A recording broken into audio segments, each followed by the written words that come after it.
Social మీడియాలలో యాక్టివ్గా ఉండే ఆనంద్ మహీంద్రా కొద్ది రోజుల క్రితం విడుదలైన తన మహీంద్రా కంపెనీకి సంబంధించిన ఒక తెలుగు యాడ్ను ట్విట్టర్లో పెట్టారు. ఆ యాడ్ నిజంగానే బావుంది ప్రశంసిస్తూ నారా లోకేష్ ట్వీట్ చేశారు. తెలుగు యాడ్ చాలా నచ్చింది సార్.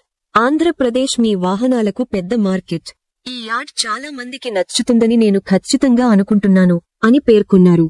అంతేకాకుండా ఆంధ్రప్రదేశ్లో మా అభివృద్ధి చెందిన ఆటోమొబైల్ రంగాన్ని సద్వినియోగం చేసుకోవడానికి మహీంద్రా తయారీ కేంద్రాన్ని ఎందుకు స్థాపించకూడదు అని లోకేష్ ప్రశ్నించారు. ఈ ట్వీట్కు ఆనంద్ మహీంద్రా వెంటనే స్పందించారు.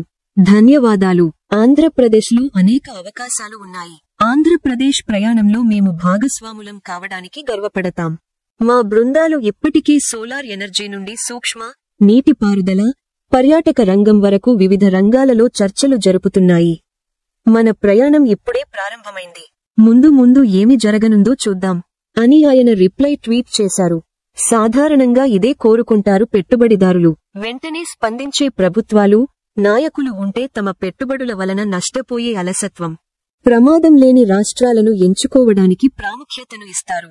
స్పీడ్ ఆఫ్ డూయింగ్ బిజినెస్ కు మరో మెట్టు ఎక్కి ప్రశంసలు కురిపిస్తూ యువతకు ఉద్యోగాల కోసం అందివచ్చే ప్రతి అవకాశాన్ని వదిలిపెట్టకుండా ఒడిసిపడుతున్నాడు లోకేష్.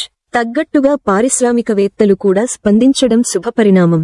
ఇటీవలే కర్ణాటకలో ఏరోస్పేస్ భూముల కేటాయింపును అక్కడి ప్రభుత్వం రద్దు చేయంగానే మా రాష్ట్రానికి ఆహ్వానం పలుకుతున్నామని చిచ్చపిడుగులా లోకేష్ చూపిన చొరవ జాతీయ స్థాయి మీడియాలలో కాకరేపింది.